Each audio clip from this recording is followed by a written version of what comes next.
रात के लगभग 11 बज चुके थे। उषा अपने दोनों बच्चों को सुलाकर कमरे में इधर उधर चक्कर काट रही थी। नींद उसकी आंखों से कोसों दूर थी, क्योंकि शाम के लगभग 6 बजे गांव से उसके ससुर जी का फ़ोन आया था कि उसकी सास गायत्री जी की तबीयत बहुत ज़्यादा ख़राब है, जिस कारण उसके पति विकास को अचानक से गांव के लिए निकलना पड़ा। गांव में उसके सास ससुर अपने छोटे बेटे बहू के साथ रहते थे। 8 साल पहले जब उषा शादी करके अपने ससुराल में आई थी, उस समय उसके ससुराल में उसके पति, देवर और सास ससुर ही रहते थे।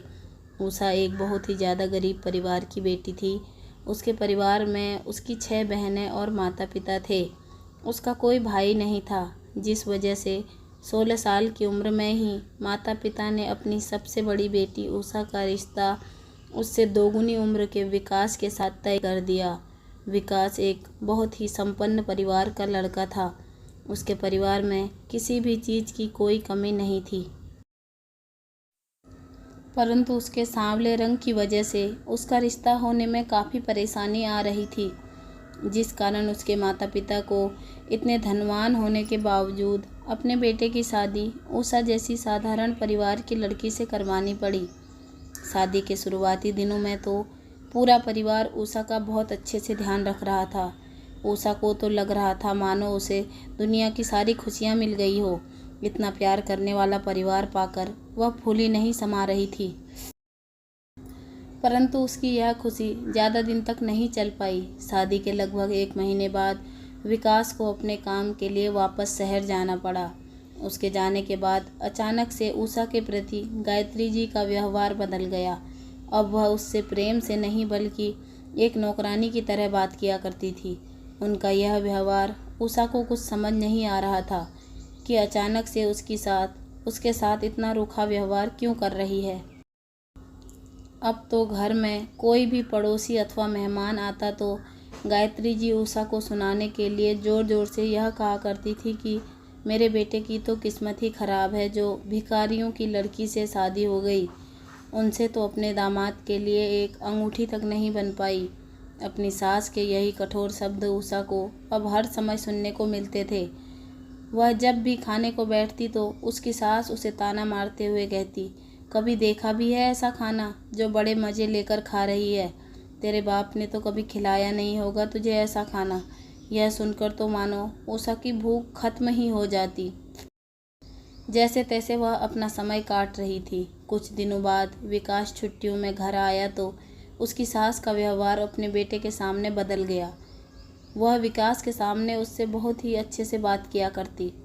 उषा सोचने लगी, कैसी औरत है यह, एक पल में ही गिरगिट की तरह रंग बदल लेती हैं। खैर वह बहुत खुश थी, क्योंकि उसके पति बहुत दिनों के बाद घर आए थे। अभी विकास को घर आए कुछ दिन हुए ही थे कि गायत्री जी ने उषा के ऊपर पोते का दबाव बनाना शुरू कर दिया। उन्होंने साफ कह दिया कि अब उन्हें जल्दी से जल्दी एक पोता चाहिए।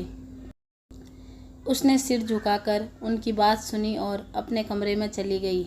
वह विकास से इस बारे में कहना चाह रही थी, मगर संकोचवश कुछ कह नहीं पाई। कुछ दिनों के बाद विकास फिर से ड्यूटी पर चला गया।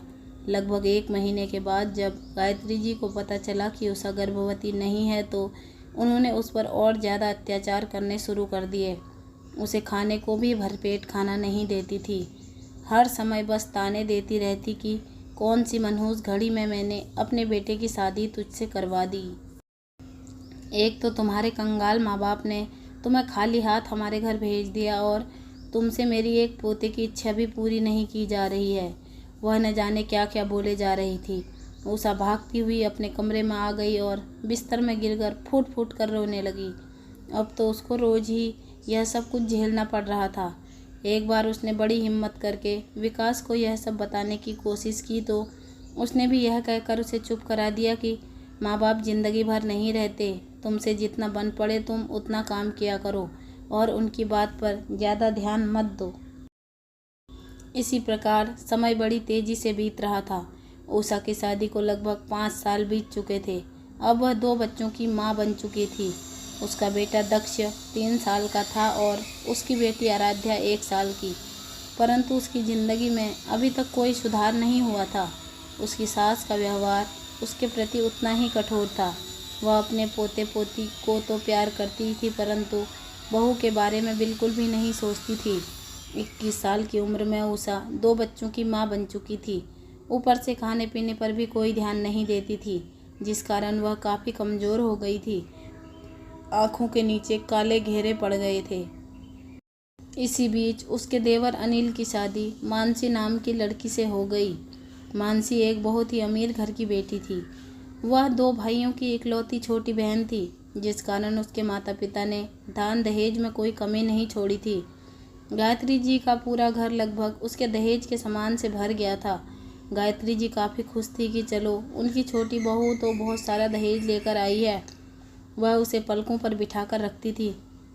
जब अनिल की शादी हो गई तो विकास ने अपनी माँ से कहा, माँ अब दक्ष स्कूल जाने लायक हो गया है। गांव में तो कोई बढ़िया स्कूल है नहीं, इसलिए मैं अब अपने बच्चों को अपने साथ शहर ले जा रहा हूँ। पहले तो गायत्री जी मना करने लगी कि अगर बच्चों को ले जाएगा तो घर की जिम्मेदारी कौन संभालेगा, परंतु फिर जब विकास ने कहा कि माँ घर संभालने के लिए तो अब आप और मानसी हैं, परंतु बच्चों का भविष्य बनाने के लिए उन्हें अच्छे स्कूल में पढ़ाना ज़रूरी है, उसकी बातें सुनकर गायत्री जी मान गई। अगले ही दिन विकास अपने बच्चों को लेकर शहर आ गया। वहाँ पर विकास ने पहले से ही रूम किराए पर लिया हुआ था, तो उन्हें ज़्यादा परेशानी नहीं हुई। पहले तो उन्होंने सारे घर का सामान खरीदा और पूरा घर सेट करने के बाद अपने बेटे का एडमिशन एक अच्छे से स्कूल में करवा दिया। शहर आकर उषा बहुत खुश थी। वह तो अपने आप को जेल से छूटे हुए कैदी की भांति आज़ाद महसूस कर रही थी। विकास भी अपनी पत्नी का अच्छे से ख्याल रख रहा था, क्योंकि वह काफ़ी कमज़ोर हो चुकी थी। यहाँ घर पर गायत्री जी को अब सारा काम खुद ही करना पड़ रहा था, क्योंकि मानसी तो दिन भर बेड पर लेटकर टीवी देखा करती थी। जब गायत्री जी उससे कुछ भी काम करने को कहती तो वह लड़ने लग जाती थी। वह कोई नौकरानी नहीं है जो घर का सारा काम करेगी।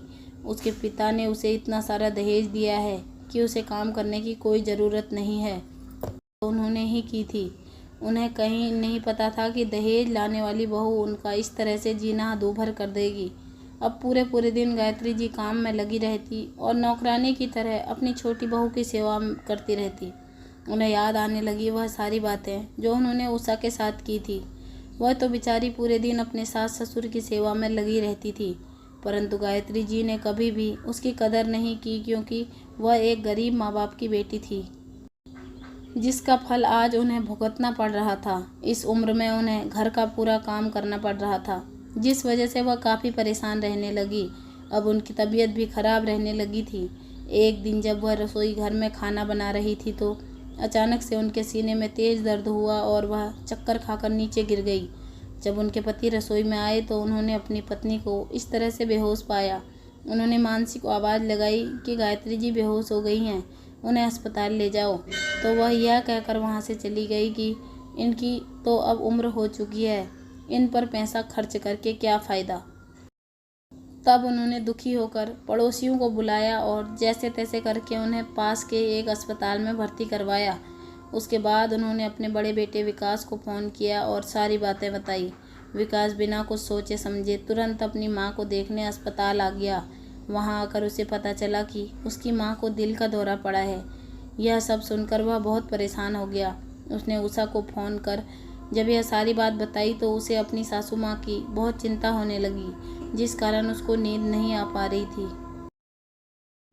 अचानक उसकी फ़ोन की घंटी से उसका ध्यान भंग हुआ। उसने देखा कि विकास का फ़ोन था। उसने हड़बड़ी में फ़ोन उठाया और जल्दी से पूछा, कैसी हैं माँ जी? विकास ने कहा, खतरे की कोई बात नहीं है, डॉक्टर ने कहा है कि अब वह ठीक हैं, तुम बिल्कुल भी चिंता मत करो और सो जाओ। कल ही उन्हें अस्पताल से छुट्टी मिल जाएगी और मैं उन्हें अपने साथ यहीं लेकर आ रहा हूँ। यह सब सुनकर उषा की जान में जान आई और वह फिर सो गई। दूसरे दिन विकास गायत्री जी को लेकर शहर आ गया। उषा बहुत ही प्यार से अपनी सासू माँ को घर के अंदर लेकर आई और उनका एक बेटी की तरह ध्यान रखने लगी। गायत्री जी सोचने लगी कि उन्होंने तो अपनी बहू को परेशान करने में कोई कसर नहीं छोड़ी, परंतु फिर भी वह उनका इतने अच्छे से ध्यान रख रही है। उन्होंने उषा से अपने किए के लिए माफ़ी मांगते हुए कहा, मुझे माफ़ कर दो बेटी, मैंने पैसे के घमंड में तुम्हारे साथ बहुत बुरा किया। उषा ने अपनी सास से कहा, माँ जी, माँ बाप बच्चों को आशीर्वाद देते हुए अच्छे लगते हैं, उनसे माफ़ी मांगते हुए नहीं। अपनी बहू के मुंह से यह सब सुनकर गायत्री जी ने उसे प्यार से गले लगा लिया। आपको कहानी अच्छी लगी हो तो वीडियो को लाइक करें, कमेंट करें और चैनल पर नए हैं तो प्लीज़ चैनल को सब्सक्राइब करें।